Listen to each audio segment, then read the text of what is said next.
I wish that I'd been taught when I was at school. I'm an investor, a business owner, and a money educator.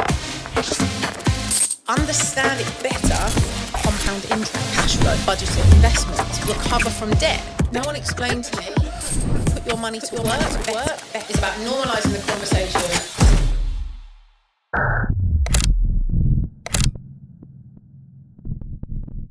Welcome to the Money Mechanics Podcast, episode 3. In this episode, we're going to be talking about how you can actually build your emergency fund. If you're watching over on YouTube, hello to you. If you're listening in on audio only, hello to you. My name's Sarah Poynton, and I am an investor, business owner, and money educator. And I believe I was put on this earth to simplify and demystify the conversations around money. So in the last episode, we talked about creating your emergency fund as the first step of the money momentum method. But I know a load of you commented, you messaged me, you talked to me, and you said, I know I need to do it, but how the fuck do I do it? Because I've been trying for ages and I just can't make it make sense. So in this episode, I'm going to talk to you a little bit about how I would approach this, how I did approach this back in 2015 when I started clearing my 60 grand of debt. So what we're talking about here is £10 a day, every day for a year. I know for most people, their monthly living expenses between about £1,000 and £3,000 a month. For some people, it's higher. It's up to that £5,000 mark. And for some people, it is higher than that.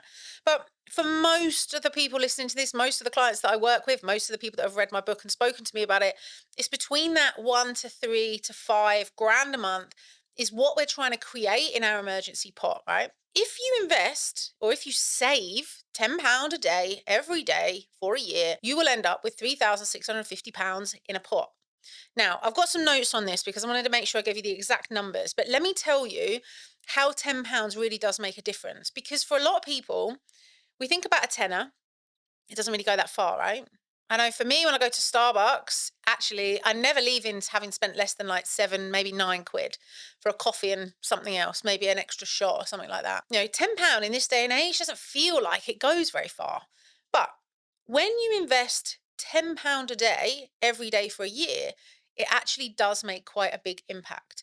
So what I'm going to talk to you a little bit about is got some assumptions attached to it. Now, I had a little Google this morning and I looked at the current savings rates that exist on the market, right? So you've got First Direct, who currently have got an account, a savings account that lets you put £300 a month into it and they will give you 7% a year. That's a pretty good interest rate, right? There's Lloyds, who will let you put £450 a month into a bank account, into a savings account, and they'll pay 6.2% rate, which again is a pretty good rate. It will allow you to, those banks will allow you to put that money in for up to a year, and there's no charges and stuff either.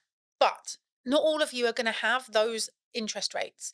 Yeah, you could go and set up new accounts, but for some of you, you won't get those accounts. For some of you, you're getting 2, 3, 4% in your interest rates in your savings accounts at the moment. So for this episode of the podcast, I've made the assumption that you guys are going to earn 3% as your average return on your money, your average interest rate as you're starting to save this £10 a day, every day for a year. Okay. So if you save £10 a day, every day for a year, you will have £3,650 as your initial capital saved up. Right? That's in your pot. At the end of year 1, with your 3%, you will have earned £55.45 interest. So your balance is £3,705.45, right? Now you might be thinking, Sarah, 55 quid, what is the fucking point? Well, the point is that we allow it to compound over time. We're building our emergency pot. We're moving forward. We're trying to get to where we want to be. So we've got a pot of £3,650, which is great. That's a month. For some of you, that'll be more than a month's worth of money. And it's took you a year to get there. £10 a day. We're going to talk about how in this episode, so don't panic. I'm going to show you how you can do it. But if you put that as your discipline and you're consistent and you continue that year 2, year 3, at the end of year 3, you've actually got £10,950 of your own money saved. You'll have earned £508.32 of interest on that money, giving you a balance of £11,458.32. You've got over 11 grand, £10 a day, every day for a year. £10 makes a difference, right? It really does make a difference. Let's say again, you carried that on for 5 years. So you're putting £10 a day into a savings account every day We're not investing it at this point. We're just putting it in a savings account in the bank, low risk. At the end of year 5, you'll have put £18,250 in, and you'll have earned £1,440 interest and 58 pence, giving you a balance of £19,690 and 58 pence. Not a bad pot, right? £10 a day, every day for a year. If you left that for 10 years, you've obviously put £36,500 of your own money in your savings pot. You've earned £6,067 and 63 pence of interest, leaving you a balance of £42,567 and 63 pence. I'm pretty sure they're the right numbers. I'm reading my own writing, and it's not actually that neat. But basically, £10 a day every day for a year, continued, allowed to compound over time, leaves you with a decent pot of money. £10 makes a difference. But loads of you will be thinking, yeah, all right, Sarah, I get it. But how? How do I make £10 a day, and how do I have it spare to put into a savings pot? Let me tell you, there's loads of different ideas, right? And I talked about this a lot in the book, and I've talked about this a lot with different clients, and lots of clients of mine have tried different things and reported back what works, what doesn't work. So I've got a list here of things. I'm going to tell you a little bit about them, because if I can inspire you to go and do some of these things, and you come back to me a year from now saying, yep, I did the £10 a day thing, I took the challenge, I ran with it, and actually now I've got my pot of money and I'm starting to invest and I've got my emergency fund and I've cleared my debt, I will be a happy girl, right? So the first thing, I guess, is the side hustle culture. Starting a business is one thing you could do. However, not everybody wants to run a company, and that's okay. You don't have to run a company. You don't need to start a business to be able to do this. If you're someone who has a job, who loves their job, who doesn't want to leave their job and start a business, then these are things that you could do alongside that. If you're someone who wants to run a business, great, go for it. I encourage you. It's great. But if you're not, don't worry. You can still do these things. So, this is a really fun one. It's so simple, it's so boring, right? But it will make you enough money to put £10 a day away. So, a friend of mine does online surveys. So, when she's sitting watching Netflix in the evening, she grabs her laptop, and you guys can do this. You can Google online surveys, online marketing, research, feedback, those sorts of phrases, and you'll find websites that you can go on and you can do online surveys. So, my friend does 2 of these a day. They take about 20 minutes each, and she just does it in the evening while she's watching the telly. And they pay between £7 and £20 each. You're sitting watching the telly, doing nothing really. You open your laptop, or you boot up your computer. You spend 20 minutes doing an online survey, just answering questions about yourself, or about a product, or about a website, or an idea, or whatever it might be. And they pay you £7. And then you do another one, and they pay you £10. Well, what if you just did 2 of those a day, every day for a year? You've made more than £10 a day. You've not had to start a business. You've not even had to, you could sit do it in your pants if you want. It really doesn't matter. You can just do it. That exists. That's out there. Have you chosen to go and look? Maybe not. Back in sort of the early 2000s ish, right up till probably around 2013, I used to do a lot of photography. So I've done wedding photography, but my actual greatest love from a photography perspective is light painting. So it's photography at night, and using light, torches, glow sticks, these sorts of things to create imagery, right? And I loved it. I don't make as much time for it now as I'd like to, because I started businesses and, I got old. And so I don't have as much time to do that stuff. But one of the things I learned back then is businesses, people doing websites, people with social media accounts need imagery, right? So if you're somebody who's got an iPhone and has got a good eye for an image, actually, why not sell stock photography? It's a thing that exists. And actually, we've got a phone in our hand most of the time. Most of us are taking millions of photographs a day. Maybe that's a bit of an exaggeration. Lots of photographs every day. But we've got good images because our iPhones are built for it. Why not set up an account and upload some of those images? Because people like me who run businesses are always looking for stock images that we can use. Well, you can get paid for that, for taking the photographs of the beach that you're on, for taking the photographs of, you commuting to work, your car, whatever it might be. Actually, people pay money for that stuff. Have you gone out and looked for that opportunity? Maybe not.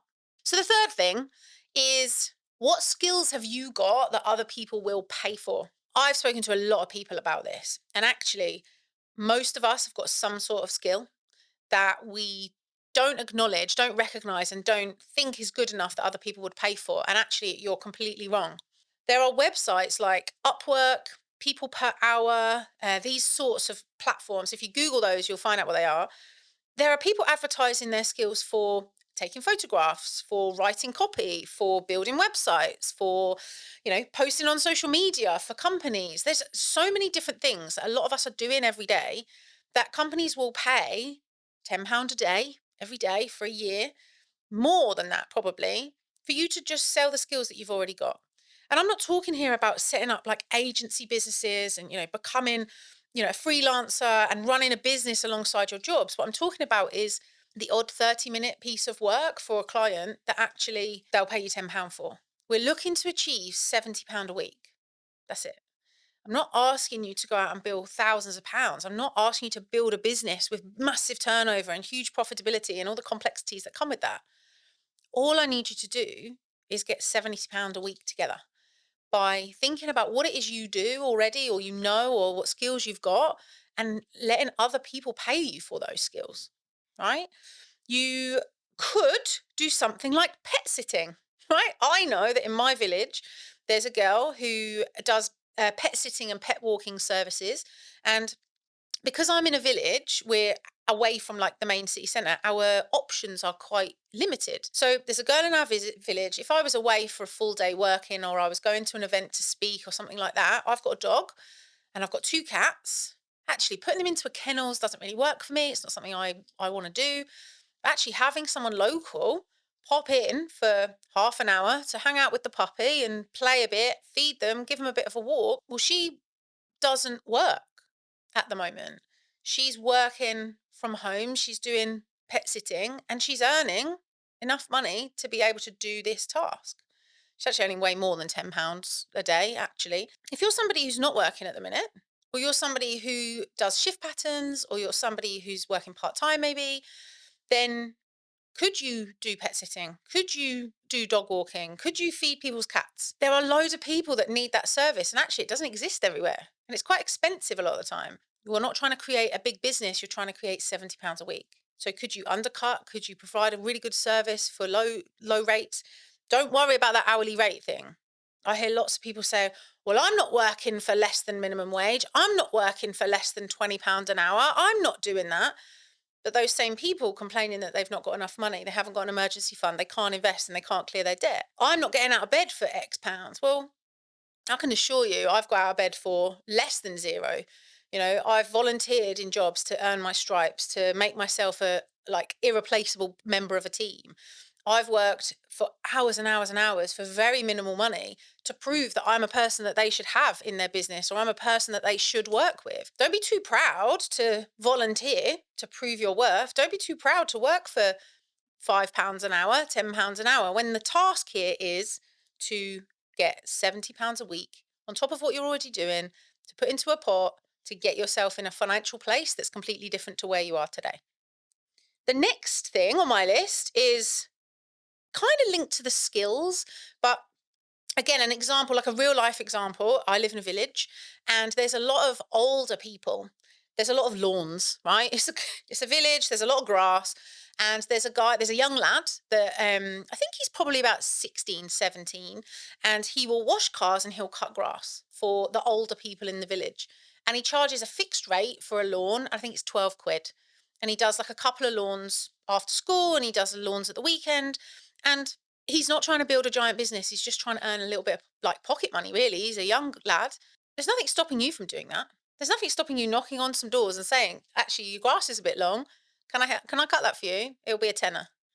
And again, a lot of people say, well, I'm not cutting a lawn for £10. I'm not working for no money. Okay. But the task here is to put £10 a day away every day for a year to build your emergency fund. The task here is not to earn a living. It's just a bit extra. What could you do with the time that you've got? Right? You have to get out of that headspace of I'm worth £20 an hour, or I'm worth this or that. What could you be doing differently? Right? Renting out your parking space. So I love this, by the way. So I use an app called Just Park. When I go into London, when I go into city centres, when I'm driving places, because actually where I live a million miles from any train station. Sometimes it's easier for me to just drive. Well, when I get into the areas that I'm approaching, I will book a parking space. It means I always know where I've got to go. I know I've always going to get a parking space. I haven't got to faff around. I can just park. If I had a parking space and I was out at work every day, I can log on to Just Park. I can log my parking spot on the app and people can book it, pay me to park their car on my driveway while I'm out at work anyway. Have you got a driveway? Could you put it up on Just Park? Have you thought about what you could be doing differently? Or you just sat there not renting out your parking space and you could be earning £10 a day every day for a year or more, maybe. Car boots is another one I've done. I love a car boot. We've all got junk cluttering up our houses. You will have as well. I know I have. Everyone in my team absolutely has. There'll be stuff. And actually, it'll be stuff that you probably could sell. Now, if you went and did a car boot each weekend of just the stuff, or even just once a month to get rid of clutter, could you make that £70 a week? Quite possibly. My friend and I did a car boot just a couple of weeks ago, and she made £120. Well, that's great. Straight into emergency fund, or it could go straight to clearing your debt, or it could go straight into an investment pot. But it's spare money of stuff that probably would have just gone into a junk box or in the bin eventually. I know for me, I've got a big I've got a drawer of loads of mugs. I've had, for some reason, I seem to collect mugs. A lot of them have made their way into the office now, actually, but there's always loads and loads of mugs. Well, if you've got a drawer of mugs or a drawer of things that are just cluttering up the place, books, DVDs, all of this sort of stuff, do a car boot. Go and earn that £70 that week. Put it into your emergency fund. You've then got things like selling stuff on Vinted. Yeah, I actually bought a dress on Vinted this very morning for £2.10p. Amazing. Well, that other person has made £2.10p for stuff that they probably were going to throw away anyway. What are you doing differently? What are you thinking about? What could you be doing to make that £70 a week, that £10 a day, so you can put it into that savings pot and build your emergency fund? I know it means that you've got to make a bit of effort, but what could you be doing? You've also got the option to, and this is not a comfortable one, but it's something that I did. I had a spare room in my house, and it was a room that we used as an office, but it was spare space. And actually, we sat down, my husband and I, back in 2016, it was, and we decided to get a lodger. How many of you have got spare space in your house that, okay, I didn't want to get a lodger. I didn't enjoy sharing my space with another human being. I definitely didn't. It was, it wasn't horrendous, but no one wants to share their home with a stranger, right? I didn't. But that stranger always also paid £500 a month to live in our house, which is way more than £70 a week. Do you have a spare room? Maybe. Maybe you could rent it out for a short period of time. It's a discomfort, it's an uncomfortable period for 3, 6, 9, 12 months. You say, do you know what? I'm just going to do it. I'm going to suck it up and I'm going to do it. And you've got your pot, your investments started, your debt's gone, you've got your emergency fund. What could you be doing differently? So, this episode is all about helping you to just think, what could I be doing? And maybe you've got ideas that I've not spoken about, and please share them in the comments because we'd love to hear them and spread the word and inspire people to go and just do something slightly differently. You don't have to have thousands and thousands of pounds to make a difference. £10 a day, every day, for a year, you will start to feel like you are in a different financial place. And listen, a lot of these things that I've talked to you about will actually earn you more than £10 a day. Then you've got the choice. Do I start to clear my debt with it? Do we have a bigger pot? Do we spend it? Do we enjoy it? As long as you're meeting that minimum threshold. So, emergency fund is the first step. How we do it? Now we've talked about it. I'd love to hear from you if you're starting to do this, moving it forwards, getting some results. Tell me how you're getting on because I'd love to understand how it's working for you. I've been Sarah Poynton, and this is the Money Mechanics podcast. Thanks very much for listening. If you're on YouTube, make sure you hit the subscribe button, give us a little like so we can spread the word. And if you're on audio and you're listening in, then make sure you follow this podcast and you add us to your playlist. So again, we can spread the word. My name's Sarah Poynton, investor, business owner, and money mechanic.